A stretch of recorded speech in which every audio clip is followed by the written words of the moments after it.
বন্যা মানে শুধু জল, কাদা আর ধ্বংসস্তূপ নয়, বরং অনেক ক্ষেত্রে এটি একটি দীর্ঘশ্বাস।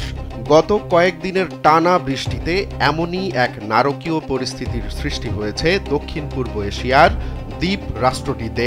চোখের পলকে ভেসে গেছে ঘরবাড়ি, চাষের উর্বর জমিগুলো চাপা পড়েছে পুরো কাদামাটির স্তূপের নিচে। জীবন আর জীবিকা দুটোই এখন রয়েছে চরম সংকটে। ড্রোন থেকে তোলা দৃশ্যে দেখা যায় চারদিকে শুধু ধ্বংসের চিহ্ন। কাদায় ডুবে থাকা বাড়িগুলো যেন মাটির সঙ্গে মিশিয়ে ফেলা হয়েছে। বড় বড় গাছের গুঁড়ি আর ভেঙে পড়া বিদ্যুতের খুঁটিগুলো ছড়িয়ে আছে মাঠ আর রাস্তার ওপর, যা পুরো যোগাযোগ ব্যবস্থাকে বিচ্ছিন্ন করে দিয়েছে।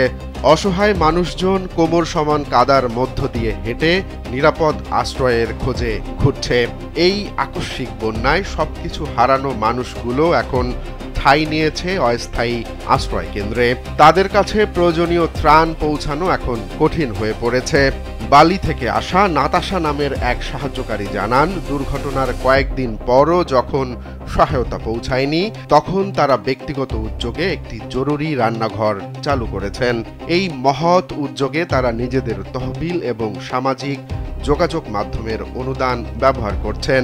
দক্ষিণ পূর্ব এশিয়া জুড়ে চলা এই দীর্ঘ ও প্রলম্বিত বর্ষণজনিত দুর্যোগে প্রাণ হারিয়েছে ১,১০০ জনেরও বেশি মানুষ। এর মধ্যে শুধু ইন্দোনেশিয়াতেই মৃতের সংখ্যা ৬০০ ছাড়িয়ে গেছে। প্রতি বছর অক্টোবর থেকে মার্চ পর্যন্ত ইন্দোনেশিয়ার ১৭,০০০ দ্বীপে মৌসুমি বৃষ্টিপাত হয়, যা বন্যা ও ভূমিধস ঘটায়। কিন্তু এবারের বিপর্যয় আরও ভয়াবহ রূপ নিয়েছে। এই ধ্বংসলীলার চিত্র সবচেয়ে বেশি চোখে পড়েছে পশ্চিম সুমাত্রার সোলক এলাকায়।